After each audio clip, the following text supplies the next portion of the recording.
Want to have your clip featured in the Skyrim Clip of the Week? Simply record the clip on your Xbox and then send it to me via message. My gamertag is iRyeni, that's IRYENI, and you can message it to me over Xbox and I'll be able to view it. I look forward to seeing the clips that you guys send me.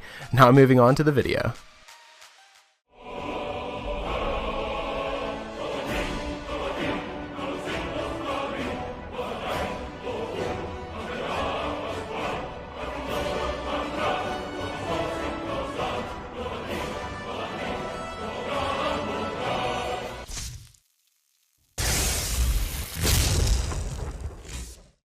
Hey, what's going on, guys? It's Ryan, and welcome to week number 75 of the top 5 Skyrim mods of the week. We made it to 75 weeks of Skyrim mods. This is insane, and I've been running this series for a very long time. So let's just jump straight into another episode of our top 5 series. Now, starting off at our number 5 spot, we have the Get No More Dead Followers mod. Now, this mod does a total of 3 things. It marks all 65 potential followers, even animal followers, as essential, which means they're immortal and cannot be killed, even by your friendly fire.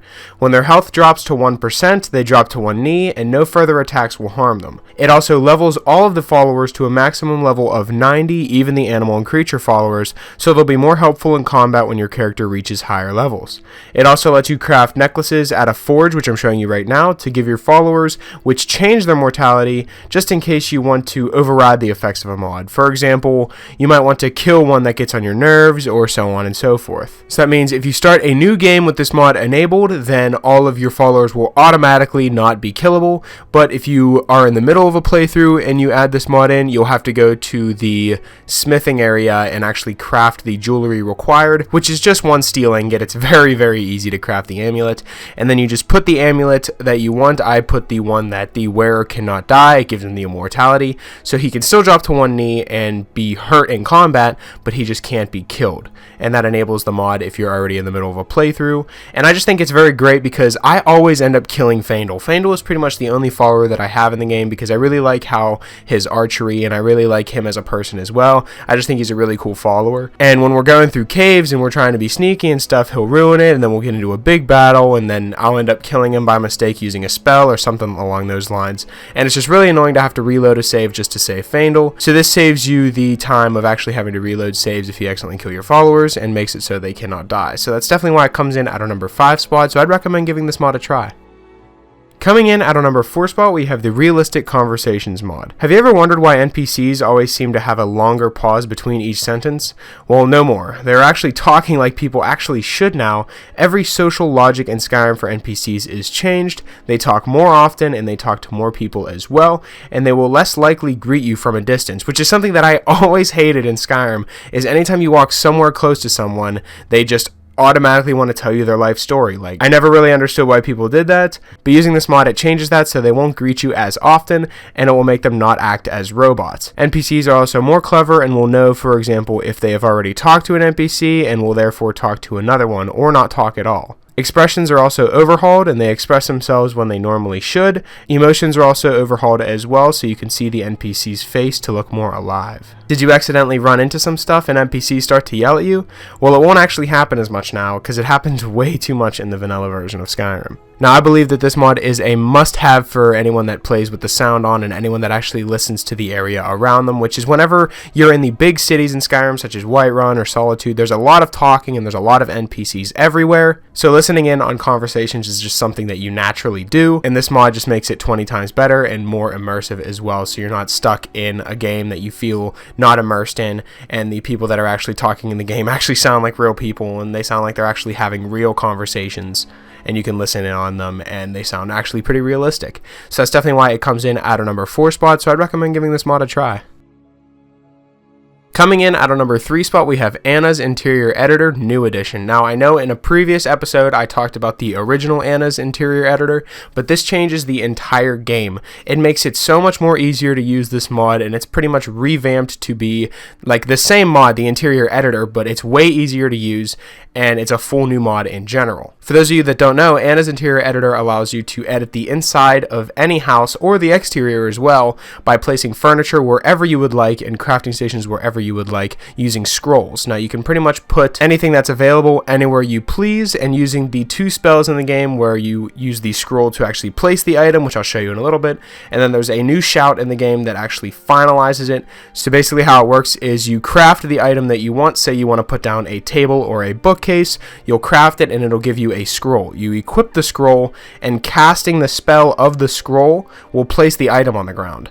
Once you've casted it enough times and it's in the area that you would like it, you can finalize it by using the shout called fix object, and it'll actually put the object in place and fully color it and make it usable. So if you put down a bookcase and it's where you want it, you use the shout on it, and then you can use the bookcase for whatever you would like. I made myself a little bedroom here. As you can see, I'm building it right now, and I'm adding a couple bookshelves here and there along with some candles and a bed, and it looks really nice. I really like how this mod turned out, and it's really easy to use once you get the hang of it. And the way to actually get to the room where you can test it out before actually going into your own house and using it, just so you can get the feel for the mod, there is a test house in Whiterun on the wall next to the main gate, which I showed you right at the beginning, and you can come in here and you can just cast everything and just learn the mod, inside and out, so you know that you can use it for your own house once you get the hang of it. I really like the ability to be able to customize stuff in your home and customize where everything is, and the amount of customization that this mod adds is just phenomenal, and that's definitely why it comes in at our number 3 spot, so I strongly recommend downloading Anna's Interior Editor New Edition. Coming in at our number 2 spot, we have Beasts of Tamriel Xbox One Edition. Now this mod is incredible. It adds 80 plus new types of creatures that have been hand placed around Tamriel. There's Guar, Rocks, Shamblers, Pumpkin Specters, Goblins, Rams, Sheeps, Tortoises, Frogs, Pigs, Owls, Golems, and even more. Each and every one has been specifically hand-placed for the best possible immersion and experience for Xbox One users. You will encounter all sorts of creatures just about everywhere you go. Now, I actually use this mod on pretty much all of my modded playthroughs whenever I'm playing the game, because it makes the game a lot harder in an aspect, because a lot of the enemies are very, very powerful, and all the random encounters that you encounter whenever you're on your travels and traveling to caves and stuff like that, no longer is running to a cave across the map boring. You're going to always have a random encounter with an animal or a beast or anything along those lines. Something is always going to either try to attack you, or something is going to catch your eye and you're going to want to chase after it. And some of the other things that the mod actually changes is farms now have more than just cows and chickens. Goblin villages are spread throughout Tamriel to fight. There's new types of giants to fight. Frogs now have sounds attached to them. You can find wild boars in the world. Snakes are realistic and will stay quiet until you are close, and they can also poison you, which is very harmful and very difficult to get away from, so make sure you're ready whenever going up against a snake. Ancestor trolls and yeti are very powerful but won't expend too much energy if you run away from them. Musk ox are also found in cold areas and usually travel in herds. Geese are also found inside of most villages now, and much, much more. Now this mod also has a lot of updates planned for the future, so this is just the beginning of Beasts of Tamriel. And just walking outside the outside area of Whiterun, I encountered so many different animals, and it was very difficult to actually defeat them all. So if you're someone who likes something that adds a lot more difficulty in the game, which is like me, sometimes I feel like Skyrim is a bit too easy, and I was playing on Expert, and encountering all these beasts while playing on Expert was extremely difficult to take care of. You have to make sure that you are prepared for these battles, and it actually really gives you something to grind towards, because you actually want to seek out and actually find all these beasts and be able to take them out yourself. So that's definitely why it comes in at our number 2 spot, so I'd strongly recommend downloading the Beast of Tamriel. Coming in at our number 1 spot, we have Bayview, a Solstheim player home. This player home, placed high above the Scow village, might be the abode you truly need in the island of Solstheim, a warm, practical home away from home. This mod aims to provide adventurers of all kinds a new home in Solstheim, right high above the Scow village, providing a breathtaking view of the icy bay below, and not just any other home, it will meet all of your needs. Some of the features: it includes multiple beds for you and 4 more followers, it's fully furnished, it's well stocked with food and drink and supplies, there's immediate access to crafting equipment, there's hot baths inside and out, it's frostfall friendly, it's also follower friendly, it has a dock and respawning fish, and in general this mod includes 9 beds, 5 cooking spits, 4 bookshelves, 5 weapon plaques, 10 weapon racks, 1 large display case, 1 dagger case, multiple shrines, 2 hot baths, and a full set of crafting equipment and supplies that are just enough to survive through a red mountain eruption. Now I really like this house mod, and there's a lot included with this house mod, so I'm going to begin the entire tour, so let's begin.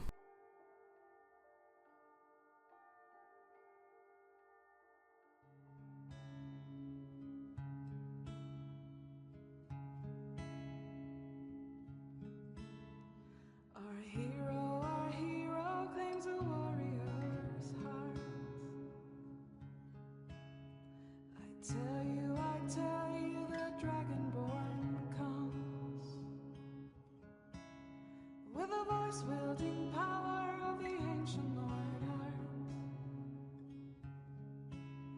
Believe, believe the Dragonborn comes. It's an end to the evil of all Skyrim's foes. Beware, beware, the Dragonborn comes. For the darkness has passed and the legend yet grows. You'll know the Dragonborns come.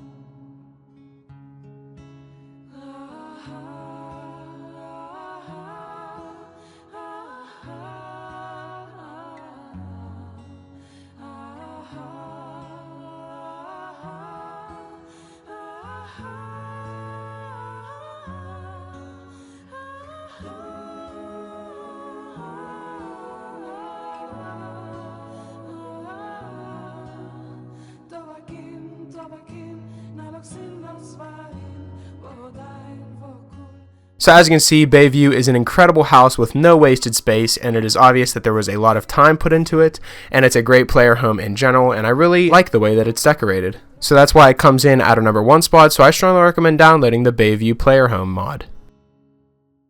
So that's pretty much it for this week's episode of the Top 5 Skyrim Mods of the Week. Hopefully you guys did enjoy, and if you did, I would appreciate it if you left a like and subscribe if you're new. It really helps me out a lot. It really blows my mind that we're on week 75 now, and the amount of support that you guys have given me throughout this series has been phenomenal, so thank you guys again for that. And if you have any mods that you'd like me to cover in future Top 5 mod episodes, be sure to let me know in the comment section below, or you can follow me on Twitter. I'll be sure to leave my Twitter in the description, and you can follow me on there and leave me suggestions through there as well. And yeah, that's pretty much it. Hopefully you guys did enjoy, and I'll talk to you guys later.